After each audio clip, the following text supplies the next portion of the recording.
Hey, what's up, what's up, what's up? How you doing? How you been? What's going on? What's good? How you getting it in? Body getting it funny? What's going on, people? Okay, this is going out on May 18, 2017. Chris Cornell, Soundgarden and Audioslave Frontman, dies at the age of 52. Now, Chris Cornell was a powerful, dramatic singer whose band Soundgarden was one of the artistic grunge music. Died on Wednesday night in Detroit after the band had earlier performed there.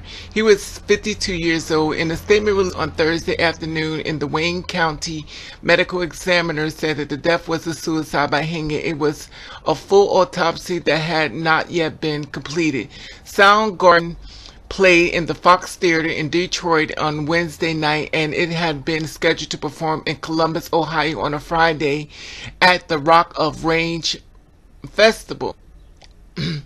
Dontae Freeman, a spokesperson for the Detroit Police Department, said that in an interview the police went to MGM Grand Hotel Casino around midnight in response to a call about apparent suicide of a white man who did not identify as Mr. Freeman. Said the man dated on the birth back in July 20th, 1964, which is Mr. Cornell. He added that the man's wife had called the family friend to check on him, and the friend forced his way into the man's room in the casino and found him unresponsive in the bathroom floor with a band around his neck. He was pronounced dead at the scene. Mr. Cornell appeared to be active in social media in the hours before his death. A post on Twitter account announced that the group had arrived in Detroit, and a clip of the group on 2012 released by Crookstep as a post on the official Facebook page.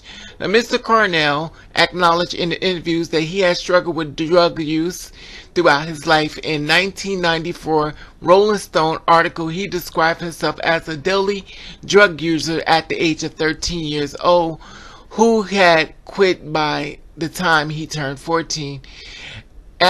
After Soundgarden disbanded in 1997, a breakup that would last for more than a decade, Mr. Cornell returned to heavy drug use, telling The Guardian in 2009 that he was a pioneer in the abuse of Oxycontin and that he had gone to rehab. Now, Soundgarden musical journeys in it towards the naughty and dark, plunging into off the meters of punctual by Mr. Cornell voice, which could quickly shift from soulful howl to gritty growl on stage. Mr. Cornell was an imposing figure, flinging his hair as he presided over the mish pits of fans chirping into the band's metal ting riffs.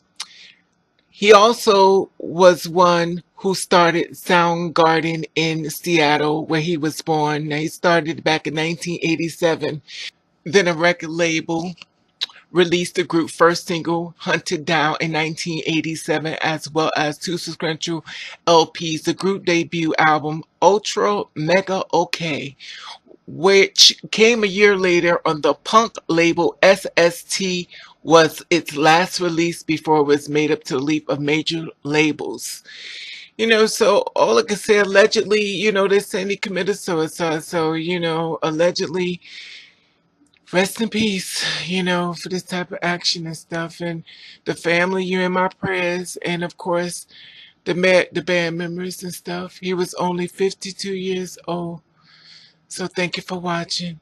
Catch the rave.